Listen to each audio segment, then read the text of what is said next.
हाँ जी, की हालचाल सत श्री अकाल। Hi guys, this is Prabhjeetsingh.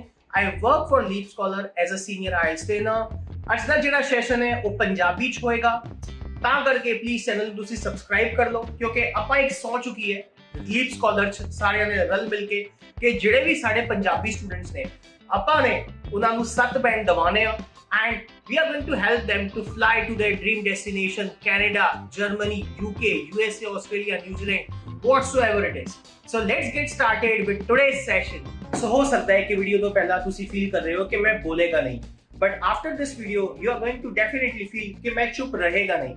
ਤਾਂ ਕਰਕੇ प्लीज तुसी अपनी कापी ते पेंसिल फड़ लो, क्योंकि मैं ਤੁਹਾਨੂੰ फॉर्मेट, टिप्स ਤੇ किस तरह आंसर करना है वो सारा कुछ एक ही वीडियो within 5 minutes दस दूंगा।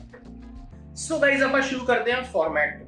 ਆਇਲਟਸ ਦਾ ਜਿਹੜਾ ਸਪੀਕਿੰਗ ਟੈਸਟ ਹੈ ਉਹ ਸਭ ਤੋਂ ਸ਼ਾਰਟ ਹੁੰਦਾ ਹੈ, ਤਾਂ ਕਰਕੇ ਉਹ ਮੇਰਾ ਫੇਵਰਿਟ ਵੀ ਹੈ। ਆ ਜਿਹੜਾ ਟੈਸਟ ਹੈ ਉਹ 11 to 14 ਮਿੰਟਸ ਲਈ ਹੀ ਕੰਡਕਟ ਕੀਤਾ ਜਾਏਗਾ। ਇਟ ਇਜ਼ ਬੇਸਿਕਲੀ 3 ਪਾਰਟਸ ਹੁੰਦੇ ਨੇ, ਪਾਰਟ 1, ਪਾਰਟ 2 ਐਂਡ ਪਾਰਟ 3।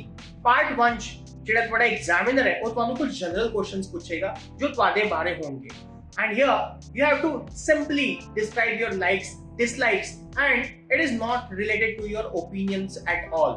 ਆ ਜਿਹੜਾ ਪਾਰਟ ਆ ਇਧਰ ਤੁਸੀਂ 8 to 10 ਕੁਐਸਚਨਸ ਐਕਸਪੈਕਟ ਕਰ ਸਕਦੇ ਹੋ। 2 ਤੋਂ 3 ਸੈਂਟੈਂਸ ਤੁਸੀਂ ਟਰਾਈ ਕਰੋ in order to speak in front of your examiner। part 2 ਇਧਰ ਤੁਹਾਨੂੰ 1 ਮਿੰਟ ਦਿੱਤਾ ਜਾਏਗਾ in order to prepare your cue card, then you have to deliver a speech for 2 minutes। please make this sure that you are speaking for 2 minutes in front of your examiner, or else ਤੁਹਾਡਾ ਜਿਹੜਾ examiner ਹੈ ਉਹਦੇ ਕੋਲ enough content ਨਹੀਂ ਹੋਏਗਾ ਔਰ ਉਹ ਤੁਹਾਨੂੰ ਬਿਲਕੁਲ ਜੱਜ ਨਹੀਂ ਕਰ ਪਾਏਗਾ। Judge as in, of course, for the content, for your spoken skills।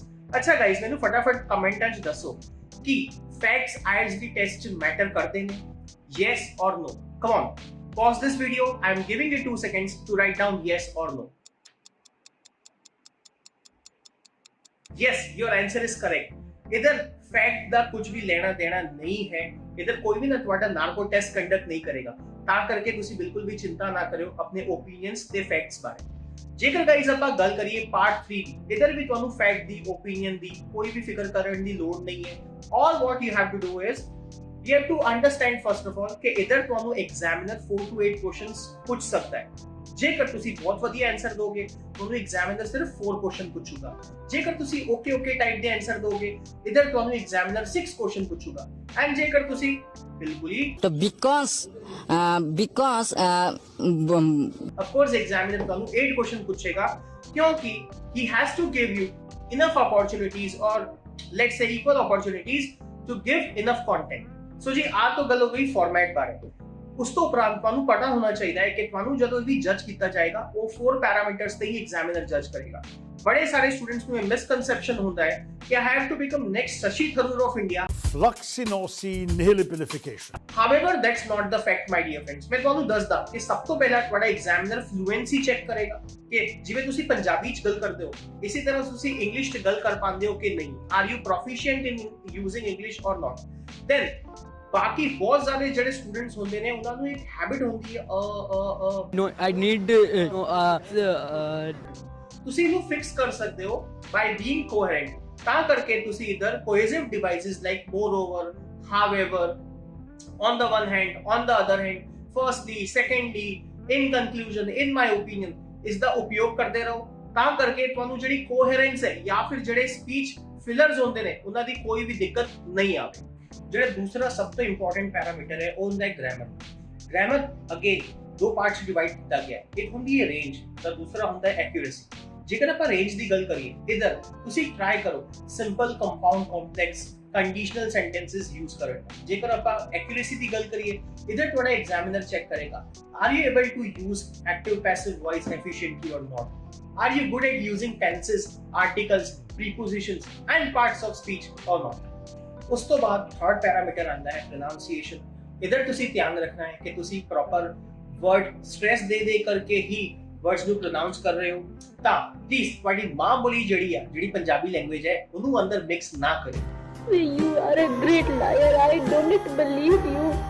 And last parameter ਹੁੰਦਾ ਹੈ ਲੈਕਸੀਕਲ ਰਿਸੋਰਸ। ਤੁਸੀਂ ਸੋਚ ਰਹੇ ਹੋਗੇ ਕਿ ਲੈਕਸੀਕਲ ਰਿਸੋਰਸ ਲਾਸਟ ਪੈਰਾਮੀਟਰ ਕਿਵੇਂ ਹੋ ਗਿਆ। ਲਾਸਟ ਕੀ ਹੁੰਦਾ ਹੈ ਮੈਂ ਤੁਹਾਨੂੰ ਦੱਸਦਾ ਕਿਵੇਂ। ਗਾਇਜ਼ ਦੇਖੋ, ਜੇਕਰ ਤੁਹਾਡੀ ਗ੍ਰਾਮਰ ਸਹੀ ਨਹੀਂ ਹੈ, ਜੇਕਰ ਤੁਸੀਂ ਫਲੂਐਂਟ ਨਹੀਂ ਹੋ, ਕੀ ਫਾਇਦਾ ਹੋਏਗਾ ਜੇਕਰ ਤੁਸੀਂ ਫੈਂਸੀ ਵਰਡਸ ਯੂਜ਼ ਕਰੋਗੇ। ਤਾਂ ਕਰਕੇ ਪਲੀਜ਼ ਇਨ੍ਹਾਂ ਚੱਕਰਾਂ 'ਚ ਤੁਸੀਂ ਨਾ ਪਇਓ। ਹਾਂ, using 3 to 5 fancy words at least will help you to get a good band score. On the top of that, please try to use academic collocations, not to forget idioms as well. So कुल मिला के गल है कि तुसी naturally और functionally English language ਨੂੰ use ਕਰੋ ਤਾਂ ਆਪਣੇ 7 ਬੈਂਡ ਲੈ ਕੇ ਉੜ ਜਾਓ ਕੈਨੇਡਾ। तो जेकर ਆਪਾਂ ਅੱਗੇ ਗੱਲ ਕਰੀਏ ਪਾਰਟ 3 ਬਾਰੇ, ਇਧਰ ਐਗਜ਼ਾਮੀਨਰ ਤੁਹਾਡੇ ਤੋਂ ਐਕਸਪੈਕਟ ਕਰਦਾ ਹੈ ਕਿ ਕੀ ਤੁਸੀਂ ਕੰਪੇਅਰ ਕੰਟਰਾਸਟ ਕਰ ਪਾਉਂਦੇ ਹੋ ਕਿ ਨਹੀਂ ਕਰ ਪਾਉਂਦੇ ਹੋ। Are you able to give your opinion or not? Are you able to justify your opinion or not? Are you able to give reasonable reasons actually in order to support your answer or not? ਉਸ ਤੋਂ ਇਲਾਵਾ ਤੁਸੀਂ ਹਮੇਸ਼ਾ ਧਿਆਨ ਰੱਖਿਓ ਕਿ part 2 ਹੋਵੇ 1 ਹੋਵੇ 3 ਹੋਵੇ ਕੋਈ ਵੀ ਤਰ੍ਹਾਂ ਦਾ IELTS ਸਪੀਕਿੰਗ ਦਾ ਪਾਰਟ ਹੋਵੇ, here you are not going to have any such question ਜਿੱਧਰ ਤੁਸੀਂ ਆਨਸਰ ਨਾ ਦੇ ਪਾਓ। ਸੋ ਤੁਸੀਂ ਸਭ ਤੋਂ ਪਹਿਲਾਂ ਆਪਣਾ ਓਪੀਨੀਅਨ ਦਿਓ, then try to speak 2 to 3 sentences in order to support that. ਹੁਣ ਜੇਕਰ ਫਰਸਟ ਕਰੋ ਕਿ ਤੁਹਾਨੂੰ ਆਨਸਰ ਆਉਂਦਾ ਹੀ ਨਹੀਂ ਹੈ ਇਸ ਦਾ, ਤੁਸੀਂ ਕੀ ਕਰੋ? I don't know. Of course not. You can't do this, right? You have to give the content. So guys, इधर मैं एक थियरी डेवलप की है ਜਿਹਨੂੰ ਆਪਾਂ ਕਹੀਦਾ ਹੈ chicken and egg theory. So guys, for example, ਤੁਹਾਨੂੰ genuinely ਅਗਰ ਕੋਈ ਕੁਐਸਚਨ ਦਾ ਆਨਸਰ ਨਹੀਂ ਆਉਂਦਾ ਹੈ, I repeat genuinely ਨਹੀਂ ਆਉਂਦਾ, in that case ਤੁਸੀਂ ਕਹਿ ਸਕਦੇ ਹੋ that that's an interesting question. However, I don't have any information on this at the moment. It seems like chicken and egg theory to me. I'm so sorry. At the moment, I can't answer this, but still, I would try to upgrade my knowledge for the same. So see guys, इधर अपना answer नहीं देता है, but still I was able to speak 4 sentences. I was able to use one idiom, chicken and egg theory. On the top of that, even I have used a connector over here. However, so जेकर तुसी इनु use करोगे, I वो pro tip है जिसके बारे में गल कर रहे हैं, I am sure you will be able to get a good band. But a disclaimer over here, please don't try to use it as a ninja technique. Okay, for each and every question तुसी एक ही question ਲਈ ਨੂੰ use ਕਰ ਸਕਦੇ ਹੋ, and that too specifically in part 3. On the top of that, if you genuinely get stuck, then and only then you are supposed to use this. ਇਹਨੂੰ please use ਨਾ ਕਰਿਓ for each and every question. I'm sure ਅੱਜ ਦਾ ਜਿਹੜਾ session ਹੈ ਤੁਹਾਨੂੰ ਬਿਲਕੁਲ cantt ਲੱਗਿਆ ਹੋਣਾ। ਜੇਕਰ ਲੱਗਿਆ ਮੈਨੂੰ ਕਮੈਂਟਾਂ 'ਚ ਬਿਲਕੁਲ ਦੱਸਿਓ, ਤਾਂ ਮੈਨੂੰ ਉਹ ਵੀ ਦੱਸਿਓ ਕਿ ਜਿਹੜੇ ਟੌਪਿਕਸ ਨੇ ਜਿੱਧਰ ਤੁਸੀਂ ਡਿਫਿਕਲਟੀ ਫੇਸ ਕਰਦੇ ਹੋ ਐਂਡ ਤੁਸੀਂ ਚਾਹੁੰਦੇ ਹੋ ਕਿ ਮੈਂ ਉਹਦੇ ਤੇ ਵੀਡੀਓਜ਼ ਲੈ ਕੇ ਆਵਾਂ, ਉਹ ਪਲੀਜ਼ ਮੈਂਸ਼ਨ ਕਰ ਦਿਓ। ਔਰ ਜੇਕਰ ਤੁਹਾਡੇ ਕੁਐਸਚਨਸ ਨੇ ਉਹ ਵੀ ਤੁਸੀਂ ਪੋਸਟ ਕਰ ਦਿਓ। I would try to cover your questions as well in my upcoming videos. Alright, so ਫਿਰ ਮਿਲਦੇ ਹਾਂ ਆਪਾਂ very soon in my next gedi. ਤਾਂ ਤੱਕ ਪਲੀਜ਼ ਆਪਣਾ ਧਿਆਨ ਰੱਖਿਓ, ਕੰਮ ਖਿੱਚ ਕੇ ਰੱਖੋ, ਬੈਂਡ 7 ਆਪਾਂ ਲੈਣੇ ਆ ਤੇ ਆਪਾਂ ਕੈਨੇਡਾ ਬਿਲਕੁਲ ਪਹੁੰਚ ਰਹੇ ਹਾਂ। Alright, bye everyone, take care.